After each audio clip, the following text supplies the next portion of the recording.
All right, guys. This is my 2025 Kaku Guru 14 feet or 14. Got a Tarova kayak edition short shaft on there, which has got the advanced GPS.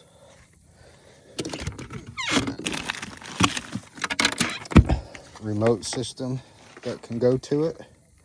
So at that point, you can turn this on. And there's the One Boat app that you can download on your phone on Android, iOS, Apple, whatever you want to call it.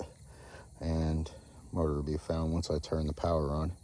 And then at that point, you can use drift mode, cruise control, autopilot. You can track right here on that one, your go-to button. Play with all your motor speeds and your directions and your spot lock. You can go to menus, go back and record again your tracks while you're out there. You can leave the boat ramp and then track this whole entire thing for your first time being there. And then boom, come back your second trip when you come back again, and then go back and then hit your track that was saved, and you won't have to touch your trolling motor again unless you want to ramp up the speed for direction of the wind or whatnot, but then you'll be good there. Graphs don't go with the Tarova if you want to integrate where you can set everything, boundaries, feet of depth or whatever for going out there and not have to touch your trolling motor at all. You'll have to have Humminbird, not Garmin. I just got really good deals on these. That's an EcoMap 2 2 years ago, so what, Gen 1, 9-inch. That's what I got my transducer hooked to on the back. Some people are asking how I attached it. I got basically as low as I want it to go with streamlining that water off the back side of it. And that's a Garmin mount, stainless. Works pretty well. The only thing is if you have a 2.5 horsepower on here or 3, it's not going to weigh enough to keep the end of the boat down. If you do what I did with putting the batteries up inside the front hull here. So my batteries are right up underneath there. So that's 17 pounds a piece, so it balanced it out for cavitation purposes and weight distribution on it. So just FYI. And that's an 8 horse. The mount is rated for 110 pounds. That's 84 pounds. Put the hydrofoil SE200 on there. Couple 4 bolts, stainless. Just drill them real quick. Takes you about 10-15 minutes. And then that helps you plane out real quick as well. With having an 8 horse too, you have to make, or I made a bracket with 3/4 starboard and kicked it over here. I wanted it to the back so that I could fish the way I want to, not worry about a pole whacking the power pole. It sticks 8.5 feet out in the air right here if you have it all the way up. Because if you have it down here, it will drag and you get a little splash and lose a 0.5 mile an hour or whatever, 0.2 miles an hour. So I built that for the bigger housing for the 8 horse. So again, get back up here. That's a trolling motor. Did quick connects, shorten the cable up. This is for if you have Humminbird, so that if you can want to sync it together to do the other options I was talking about earlier, you can. This is on a quick connect, so you just got to pop that, slide this, you can pop it off, but I don't have no reason for it. You can put a lock on that if you want. This is Florida. It's more or less find out. So I got a Yak Attack 7 foot fiberglass pole just for extra, left over from my other kayak. Sometimes I use it. In reference to the graphs, back to that, sorry, getting sidetracked. The EcoMap, got a great deal on that Black Friday 2 years ago. Paid like $458 out the door for that, for like $1,100.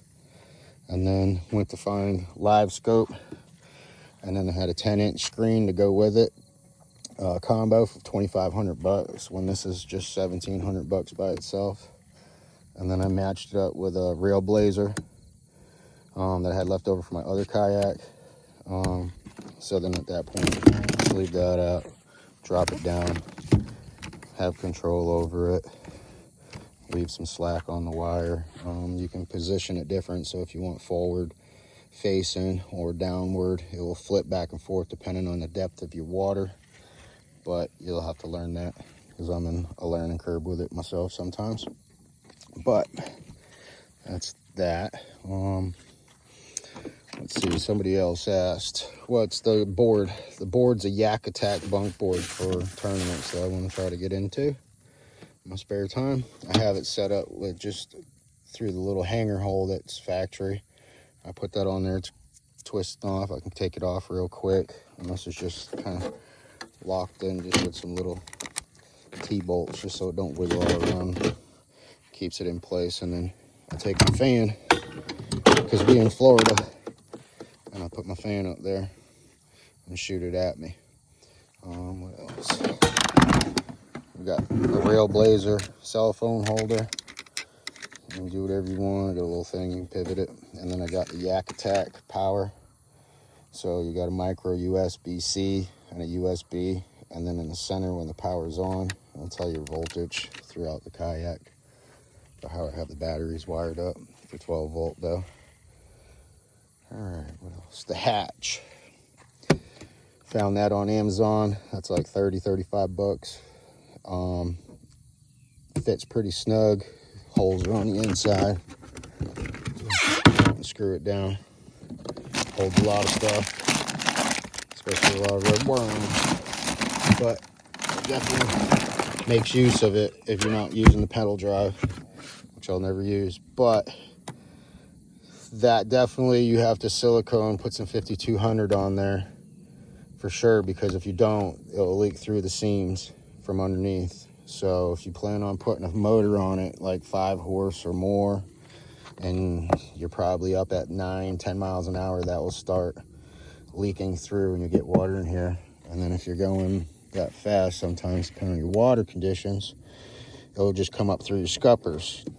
So I got these heavy duty, like commercial plumber ones from Amazon for like $6.49 a piece, or $8.49 for 2 or something like that. Forgot what listing I bought. So these definitely, once they go in there, spin that down, they are not coming out. They're not going to push up with the amount of speed you're going with water flow. Someone asked me about this. You could lock that in there, to be honest with you, and go if you want at like 10-12 miles an hour if you want it to, on nice smooth water. I don't recommend it, but you can. I just have that there so it stays in place. This is just a bungee for traveling with it. And then I have lanyard with an extension. That way you're safe, because if you do get swirly or some boater cuts you off and you're going and you fall off, there you go. And then same thing works with that for the trolling motor. It's got the safety switch. The key's inside the box right now. So if you're using a trolling motor and you're standing up here and you fall off, it'll kill the trolling motor for the Tarova up there. Hatch underneath for the, I guess what some people will be using for the battery box. I bought the extension covers, but not using it that way. This I bought off Amazon. I couldn't find black. It was either this or white. That's fine, because I got camo, so it blends in with the desert tan. Again, it gives you a lot more storage. You just got to move your seat where you want it to be. I haven't adjusted it yet, but I just threw what I threw in there from the side, which I can get in and out.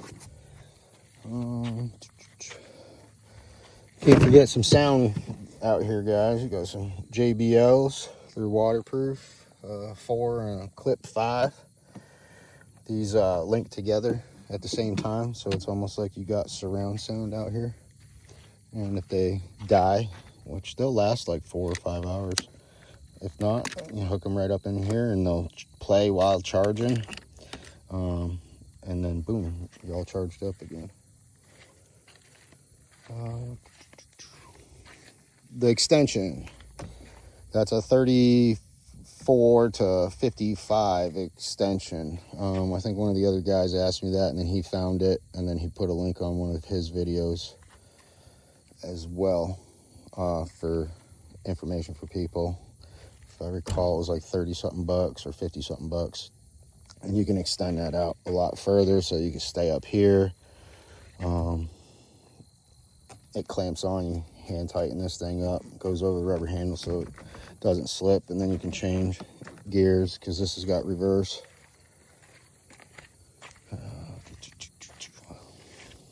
Again, micro power pole on the back. I got stern light off the back. We got ourselves our light for the rear for running. Then we got courtesy lights running all underneath here throughout.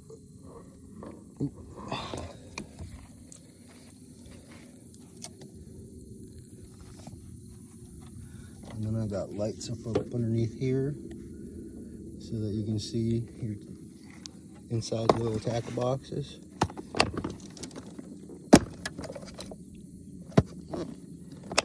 And then they fold and quick connect out if you want. And then that light also helps shine down on a bunk board if it's dark out. And then I have that all hooked up to the Yak Power 8-channel system. So your midship, you got your graphs and power for your USB. And then you got your stern. And then you have your courtesy lights for the running on the bottom around it.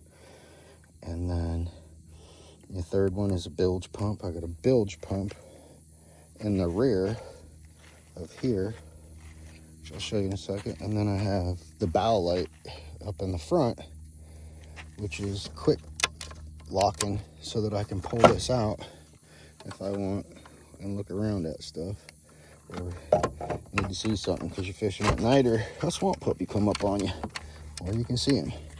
So then I also got the Yak Power nav lights, green on your right, red on your left. And then back to, again, the fuel. Use the Yak Attack and put some extra silicone just in case. And that's an emergency, a little 32-ounce bottle of fuel. But there's my tanker. Put it down in there, took that out because this leaked no matter what. So I added an extra seal on this, and that's helped tremendously, or helped completely. So at that point, lock this in with some pool noodles. Got one flow right here. Pump this up before we go out. So I got the pool noodles locking it in. And then right underneath and behind that is my bilge pump. And that's what's on the Yak Power 3. And that's my bilge port coming out the back. So, again, let's see what else. Somebody else asked. Umbrellas. We got these umbrellas come in a little kit off Amazon for like 35 bucks with a 52-inch UPF 50 umbrella, auto deploying. I got that one on the seat, and I got this one on a little quick connect so I can move it around on a real Blazer pole with, again, the thing. And then I pop those out, cover myself up. And again, that extends higher. I had another one on the back, but I'm not gonna lie, it was probably a year old and it had some use, so it broke. But this one, I have a bolt running up through it. Well, it broke in the past, and I ran a bolt up in through it, and that one's been fine. But this one did it, and I added it, and it broke. So need to either re-engineer it again like that one, or find another pole. But this is working right here. It is scratching a little bit, so I might have to put a little rubber around there, some electrical tape, and hold it, because the little rubber pad it came with is this little rubber thing right here, and I'm using it for that, but it's already falling off because it's not the best, obviously, 3M sticky tape. So what else? Somebody else asked something else. Trailer. I repurposed this for my other yak, and I just put carpeted bunk boards on there.